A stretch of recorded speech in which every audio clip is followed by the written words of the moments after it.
ሰላም እነ ደረጀ ቤት ሄደች። አቢጌልም ወደ ቤት ሲገባ ሰላም እዛ መሆኗ ስታውቅ በጣም አበደች ማለት ነው። እንግዲህ ሰላምን አነቀቻት። እገልሻለሁ እያለቻት ነው። ማርታ ደግሞ ለደረጀ ይቅርታ አላደርግለትም አለችው።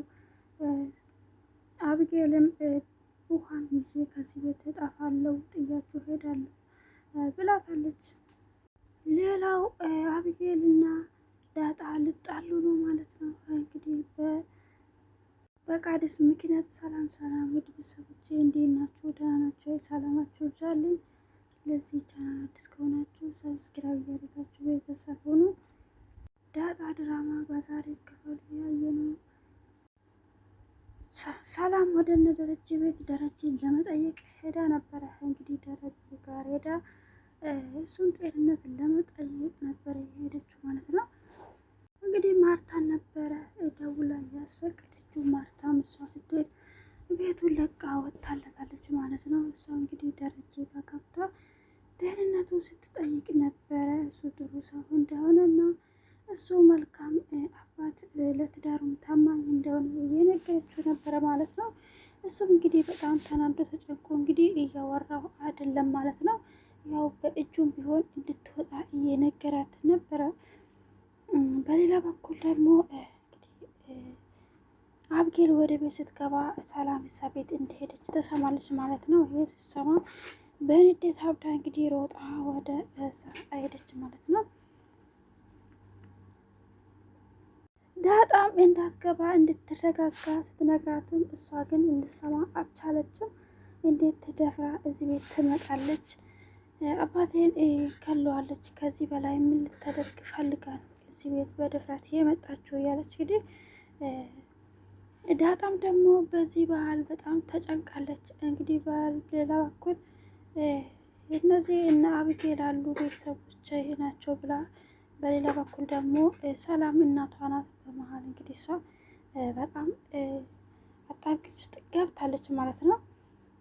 እንግዲህ ሰላም ደረጀን እነሱ እንደሚታረቁ እየነገረችው ነበረ ማለት ነው። ትታረቃላችሁ አታስብ፣ እትዬ በጣም ጥሩ ሰው ናት፣ ይቅርታ ታደርግልሃለች ብላ፣ ሌላ ደግሞ እንግዲህ አብጌል እንደከሰሰችው ነግራለች ማለት ነው።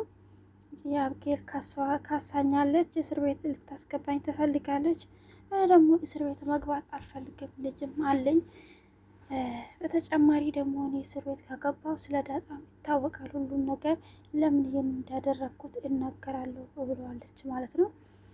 እንግዲህ ከዛ ክፍል ስትወጣ አብጌል ሰላምን አነቀቻት ማለት ነው። እንግዲህ በግድ ነው ዳጣ አላቀቀቻት። እንዴት ደፍረሽ እዚህ ቤት ትመጫለሽ? እንዴት ብትደፍሪ ነው እዚህ ቤት የመጣሽው? እያለቻት ማለት ነው። አንቺ ብዙ የማታውቂ ነገር አለ፣ እንዴት ደፍረሽን ልትመጪኝ ትፈልጊያለሽ? ብላ እንግዲህ ከዛ ትወጣለች ማለት ነው። ሌላ እንግዲህ ማርታ ከውጭ ወደ ቤት ስትመጣ አብጌልን ነበር ያገኘቻት ማለት ነው። አብጌልም ደግሞ እዚህ መታ ነበረ። ሰላም እንዴት ይህንን ትፈቅጃለሽ? እያለቻት ነበረ እንግዲህ ማርታ እዛ ቤት እንደመጣች ስለምታውቅ ምንም ነገር አላለቻትም። እንዴት እንደዚህ ታደርጋለሽ? ይህ ቤት እያፈረሰች እኮ እሷ ናት እያለቻት ነበረ። እንግዲህ ይህ ቤት እኮ ፈርሷል፣ ከዚህ በኋላ አይጠገንም እያለቻት ነበረ። እንግዲህ በዚህ ባህል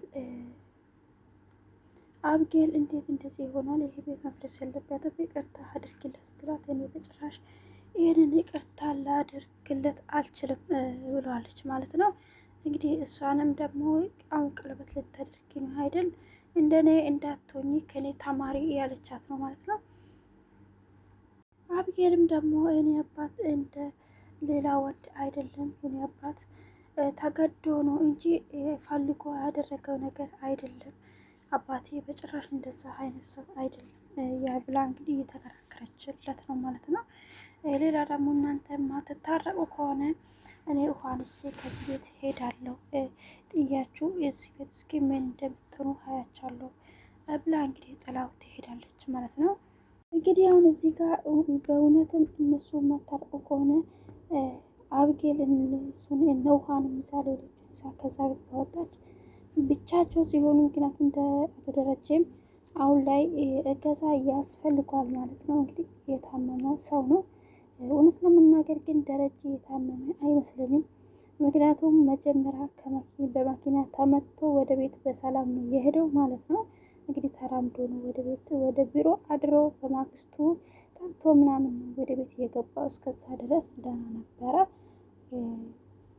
ናታን ነበረ እንግዲህ እንዳየነው ሆስፒታል ውስጥ የነበረው ያኔም ደህና ነበረ። እዛ ደርሶ ነው እንግዲህ ወደ ቤት ደውሎ አባዬ ታሟል ያለው ማለት ነው። እንግዲህ ከዛ በኋላ ከሆስፒታል ስመለስ መናገር አይችልም ተባለ ማለት ነው። እንግዲህ ይሄ እዚህ ጋር የምናየው ማርታ ይቅርታ እንድታደርግለት ምናልባትም ናታን ይህንን ሀሳብ አምጥቶለት ሊሆን ይችላል ብዬ ነው የማስበው ማለት ነው። እንግዲህ ወደ ኋላ ስንመለስ እውነትም አብጌል ከዛ ቤት ሁሉንም ይዛ ከወጣች ማርታና ደረጀ ብቻቸው ስለሚቀሩ ምናልባትም ልታረቁ ይችላሉ የሚል ሀሳብ አለኝ።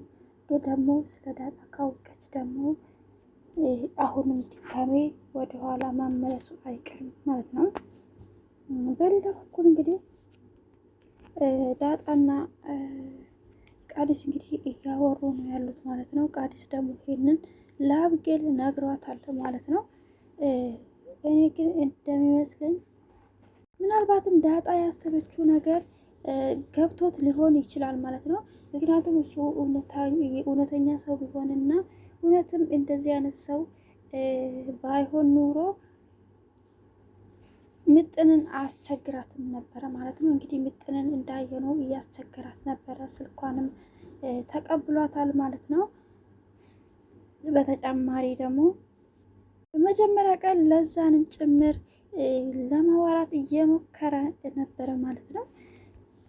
ግን እኔ እንደሚመስለኝ ዳጣን ጠርጥሯታ ሊሆን ይችላል። እኔን ለመፈተንም ሊሆን ይችላል ብሎ አስቦ ይሆናል። ወይ ደግሞ ሌላ ተልእኮ ካለው ምናልባትም የሆነ ነገር ፈልጎ ብቻ እንደዛ አይነት ይመስለኛል ማለት ነው። መጀመሪያ ላይ ዳጣ በጥሩ ሁኔታ ስላልተቀበለችው አሁን እንዴት ብላ ነው ልትቀርበኝ የቻለችው ብሎ ጠርጥሯት እንግዲህ እነሱን ለማጣላት እየሞከረ ነው ያለው ማለት ነው። አብጌል ደግሞ እንዴት እንደዚህ ታደርገኛለች? እኔ ለሷ ብዬ ሁሉን ነገር ትቻለሁ። ናታንንም እየተውኩት ጣልቼው ሳይሆን ለሷ ስል ነው የተውኩት ብላ እንግዲህ በጣም እሷም እየተናደደች ነው ያለችው ማለት ነው። ይሄ ነገር እውነት ከሆነ እንግዲህ የመጨረሻቸው እንደሚሆን ነው። እሷ ደግሞ ናታንም ስታገኘው ናታን እውነት ዳጣ ግን ትወዳለች የምትወድ ይመስልሃል ወይ ብላ ትጠይቋለች ማለት ነው። ለምን እንደዚህ ያልሽኝ ብሎ እንግዲህ እሱም ይጠይቃታል ማለት ነው። እኔ አላቅም ግን ዙሪያህን ተመልከት በደንብ ብላ እንግዲህ ትነግረዋለች ማለት ነው። ናታንም ደግሞ እውነታው ስለሚያውቅ ከእሱ ጋር ተመካክራ ይሄን ነገር ስላደረገች የሆነ ነገር ነግሯት ይሁኑ ወይ ብሎ በውስጡ እያወራ ነበረ ማለት ነው። ለእሷ ብነግራት ግን ጥሩ ነበረ ብዬ ነው የማስበው።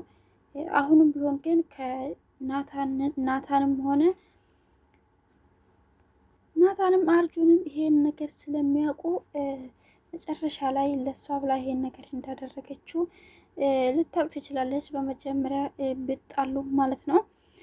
ግን ደግሞ በመጨረሻም ወይ ደግሞ ስለ ሰላም የሷ እናት መሆኗንም ካወቀች መጣላታቸው አይቀርም ብዬ ነው የማስበው። እንግዲህ ፊት ለፊት እሷ እያየቻቸው ተገናኝቷል ማለት ነው። አርጁንም ደግሞ እዛ አቅራቢያ ስላለ እነሱ ከተጣሉ እዛ ሄዶ ሁኔታውን የሚናገር ይመስለኛል ማለት ነው። እንግዲህ በሚቀጥለው አብረን የምናየው ምን እንደሚፈጠር። ሌላ እንግዲህ ይህን ለዛና ጋዜ ነው እንግዲህ ለዛ ባል ልትመርጥ ነው ማለት ነው ጋዜና ከሌላኛ ሰውዬ። እሷ ግን በእውነታ ማንን የምትወድ ይመስላችኋል? እኔ ጋዜን ትወዳለች ብዬ ነው የማስበው። እንግዲህ ማን እንደምትመርጥ አብረን የምናየው ውድ ቤተሰቦች። በሚቀጥለው አብረን እስኪ እንገናኝ ድረስ ሰላም ቆዩልኝ። ላይክ ሰብስክራይብ እያደረጋችሁ በረታቱን። ሰላም ቆዩልኝ። ባይ ባይ።